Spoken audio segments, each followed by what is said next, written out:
Hello viewers, welcome to RK kitchen. நம்ம சேனலில் vegetable upma எப்படி செய்கிறதுன்னு பார்க்கலாம் வாங்க.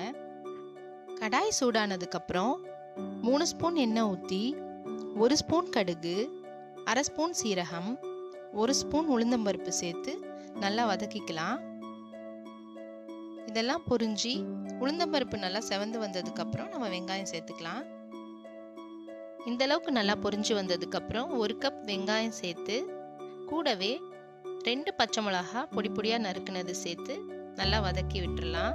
இது கண்ணாடி பதம் வந்ததுக்கப்புறம் பொடிசாக நறுக்குன 1 கப் கேரட், 1 கப் பச்சை பட்டாணி, தேவையான அளவு உப்பு சேர்த்து நல்லா மிக்ஸ் பண்ணி விட்டுட்டு கொஞ்சமாக தண்ணி ஊற்றி 5 நிமிஷம் வேக வச்சுக்கலாம். இதோடவே வேறு காய்கறியும் நீங்கள் சேர்த்துக்கலாம்.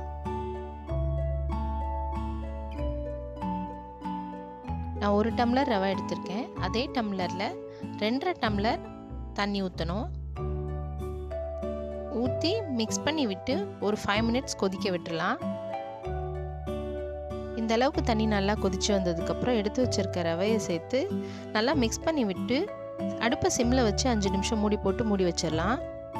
தண்ணி இந்த அளவுக்கு வற்றி வந்ததுக்கப்புறம் நம்ம கைவிடாமல் கிளறி விட்டு தேவைப்பட்டால் நெய் சேர்த்து கிளறிக்கலாம். அவ்வளோதாங்க, நம்மளோட சுவையான வெஜிடபிள் உப்புமா ரெடி ஆகிடுச்சு. உங்களுக்கு இந்த வீடியோ பிடிச்சிருந்துச்சுன்னா லைக் பண்ணுங்கள், ஷேர் பண்ணுங்கள், சப்ஸ்கிரைப் பண்ணுங்கள். மறக்காமல் பக்கத்தில் இருக்க பெல் பட்டனை கிளிக் பண்ணிக்கோங்க. அப்போ தான் நான் அடுத்த வீடியோ போடும்போது உங்களுக்கு நோட்டிஃபிகேஷனில் வரும்.